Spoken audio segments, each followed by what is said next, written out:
वर्धा समोर आलेल्या कथित लव्ह जिहाद प्रकरणाच्या पार्श्वभूमीवर आंतरराष्ट्रीय बजरंग दल आणि दुर्गा शक्ती परिषदेकडून पत्रकार परिषद घेण्यात आली। यावेळी आरोपी युवकाला अटक करण्यात आल्याची माहिती देण्यात आली। तसेच या प्रकरणात आणखी काही मुली संपर्कात असल्याचा संशय व्यक्त करत जनजागृती मोहीम राबवणार असल्याचे संघटनांच्या पदाधिकाऱ्यांनी सांगितले। वर्धा शहरातील श्रीराम मंदिर परिसरात आयोजित पत्रकार परिषदेत आंतरराष्ट्रीय बजरंग दलाचे विदर्भ प्रांत अध्यक्ष संतोष सिंग ठाकूर यांनी प्रकरणाची माहिती दिली। आरोपी युवकाने अल्पवयीन मुलीला प्रेमाच्या जाळ्यात ओढल्याचा आरोप करण्यात आला।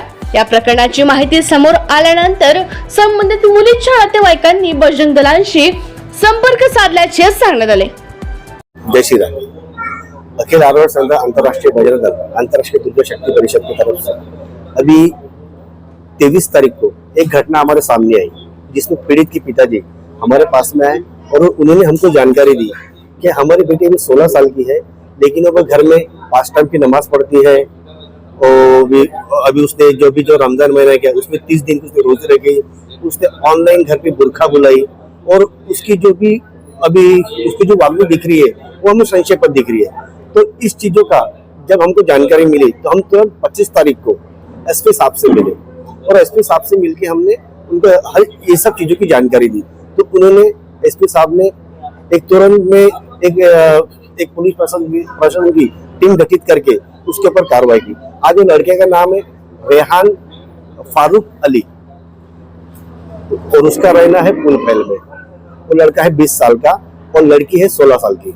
तो उसने ये भी जो कृत्य किया है, जैसे उसको होटल में लेके जाना, तो अभी वो लड़के के ऊपर पुलिस प्रशासन ने पास्को के तहत कार्रवाई की है और उसके ऊपर किडनैपिंग, एट्रोसिटी एक्ट और 376 में और उसको जो करे उसको कार्रवाई करके उसको जेल रवाना किया है। हमारा संगठन द्वारा हमारा सभी हिंदू परिवार से हम ये कहना चाहते हैं कि आपके घर में, आपके आस पड़ोस में, आपके रिश्तेदारों में या आपको कहीं भी ऐसी छोटी छोटी जानकारी मिलती है जहाँ पे लव जिहाद का आपको एंगल दिख रहा है या धर्मांतरण का एंगल दिख रहा है, तो आप हमारे संगठन अंतर्राष्ट्रीय बजरंग दल से संपर्क करें। आप सभी का नाम गुपित रखा जाएगा और हम पुलिस प्रशासन के साथ में मिलकर आपको न्याय दिलवाएंगे। यावेळी दुर्गा शक्ती परिषदेच्या पदाधिकाऱ्यांनी पीडित मुलीचा मोबाईल तपासासाठी देण्यात आला असून त्यातून काही माहिती समोर आल्याचा दावा केला। सध्या पीडित मुलीचे समुपदेशन सुरू असल्याची माहितीही देण्यात आली। जय श्रीराम। 23 तारखेला पीडिताचे वडील आमच्या जवळ आले आणि आम्हाला या सदर घटनेची माहिती दिली की माझी मुलगी घरामध्ये बुरखा घालून आणि रोजे ठेवून आणि 5 टायमाची नमाज ती पठण करत आहे। तर याबद्दल त्यांना चिंता होत होती की माझी मुलगी दुसऱ्या धर्माबद्दल धर्म परिवर्तन नाही केलं पाहिजे।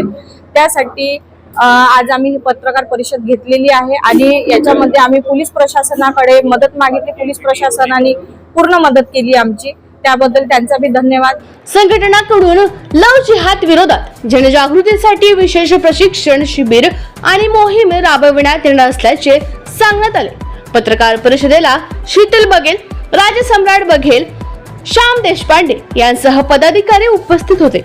या दरम्यान या प्रकरणी पोलिसांकडून पुढील तपास सुरू असून संबंधित संघटनांनी नागरिकांनी सतर्क राहण्याचे आवाहन केले।